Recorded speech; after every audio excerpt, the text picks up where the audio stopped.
But be assured that whatever county in America you live in today, you have an Agenda 21 Sustainable Development Program in process that is working to affect the goals of Agenda 21, which can really be summarized in 3 points and supported by the documents prepared at the United Nations. Those 3 points are: first, the abolition of private property. This is why the pressure is mounting on landowners across America. Soon that battle is going to shift into suburban neighborhoods, and the battle for the resettlement of our suburban neighborhoods will begin. Agenda 21 will not stop its process until all the world is collectivized. Sustainable development policy has infiltrated almost everything. In that regard, it is worth noting that the Grand Old Party is a member of the International Democrat Union, or IDU.org. That's worth remembering that, because you want to check this out. Now, the IDU is comprised of 80 self-proclaimed right-of-center political parties who are combined in order to dedicate to the universal adoption of the United Nations Declaration of Human Rights. The government, under our declaration, is to protect the natural or unalienable rights of each individual, that all men are created equal, and that they are endowed by their Creator with certain unalienable rights, those rights that our teachers will never tell our children about. In contrast, the UN Declaration of Human Rights is about community rights. It is to control the individual for the greater good of the global community. I come to Berlin as so many of my countrymen have come before. Although tonight I speak to you not as a candidate for president, but as a citizen. A proud citizen of the United States and a fellow citizen of the world.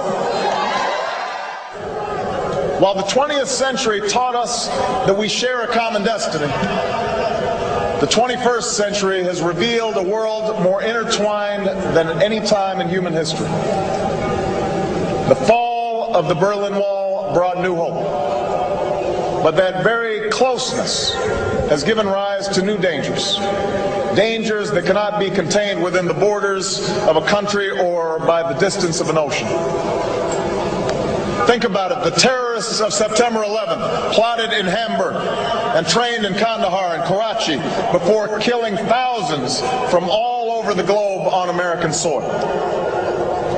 As we speak, cars in Boston and factories in Beijing are melting the ice caps in the Arctic, shrinking coastlines in the Atlantic, and bringing drought to farms from Kansas to Kenya. The fact that the people live in faraway lands does not mean that their fate does not concern us. It's not only for humanitarian and charitable reasons that we have to be interested in them. We have to practical, yeah. Yes, because fundamentally, in the kind of global civilization we live in today, no country can insulate itself from what some of the things that are happening in other countries. I mean, for instance, diseases cross boundaries. Pollution crosses boundaries. Absolutely. The same CO2 emissions that go into the atmosphere in China or in the United Chicago, States, yes, go into the same atmosphere and affect the climate Melt change. the same ice caps at the polar areas, yes. So no longer can it, the old, what was it, Dunn who said, no man is an island? Yeah. Well, also no nation today is an island. Yeah. And that's why we have to have a degree of cooperation beyond anything we have ever yet experienced. If I can just say this, at these summits, compared, I've seen it progressively at each summit, and certainly a big change from what I saw at summits in the past. You're seeing more and more countries around the table think globally. Now, the second major program for this collectivization is called the Global Citizenship Education Program. This is best evidenced by review of the federal No Child Left Behind legislation and all the series of legislations that have come along in the last several decades following the establishment of the Federal Department of Education. You see, Agenda 21 comes into the United States because President George Bush Sr., this is 1992, went to Rio de Janeiro, and on Prince Charles's yacht, he signed to the American agreement to the standards of Agenda 21 Sustainable Development, and he promised to return to America and infest every federal agency with Agenda 21 principles. The question has been asked many times how the people who are perpetrating these things expect to do this and make it last. And the answer to that is that you steal a generation of children and you indoctrinate them so that they accept these ideas and they become global citizens in the coming global village. UNESCO came out and declared 2005 to 2015 the decade of education for sustainable development. But they go on to say that it will encompass the 40 chapters of Agenda 21. That is your federal national curriculum. The entire purpose of second grade social studies is to transfer loyalty from the family to the government and teach them about sustainable economic consumption. Students construct their own understandings of reality and realize that objective reality is not knowable. So why bother? The truth is, the truth which keeps men free is being suppressed in order to prop up the attitude training agenda.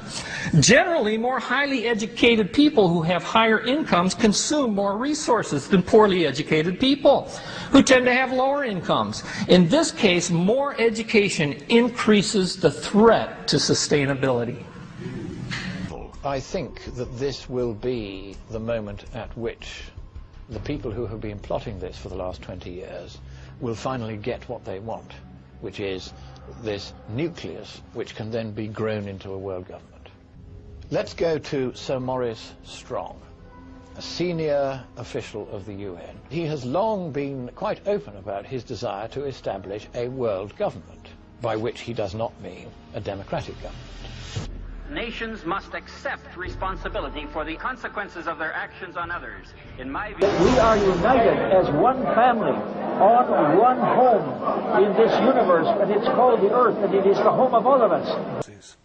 Today, you can review the websites of any federal agency, and you can find references to Agenda 21 or Sustainable Development regularly. But what's more important, you see the policies coming out from our federal government into every state and every county are in the process of implementing this global regime. The treaty-making power, the Constitution says in Article 6, this Constitution and the laws of the United States which shall be made in pursuance thereof, and all treaties made or which shall be made under the authority of the United States shall be the supreme law of the land, and the judges in every state shall be bound thereby, anything in the Constitution or laws of any state to the contrary notwithstanding. It says that treaties made under the authority of the United States shall be the law of the land. But does the President, with the concurrence of the Senate, have the authority to use a treaty to supersede the Constitution? The founders emphatically say no. Let's turn to them for their opinions regarding treaty law. Alexander Hamilton stated, "The only constitutional exception to the power of making treaties is that it shall not change the Constitution. On natural principles, a treaty which should manifestly betray or sacrifice primary interests of the state would be null." That's pretty clear. Treaty-making power is limited. James Madison is the father of the Constitution, and he stated, "I do not conceive that power is given to the President and the Senate to dismember the empire or alienate any great essential right. I do not think the whole legislative authority to have this power." Again, that's very clear. The treaty-making power is limited. And Thomas Jefferson, reflecting on the attitude of our nation's leaders at the time, stated, "I say the same as to the opinion of those who consider the grant of treaty-making power to be boundless. If it is, then we have no Constitution." And what are we doing instead? At Copenhagen, this December, weeks away, a treaty will be signed. Your president will sign it. Most of the third world countries will sign it because they think they're going to get money out of it. Most of the left-wing regimes around the world, like the European Union, will rubber stamp it. virtually nobody won't sign it. I have read that treaty, and what it says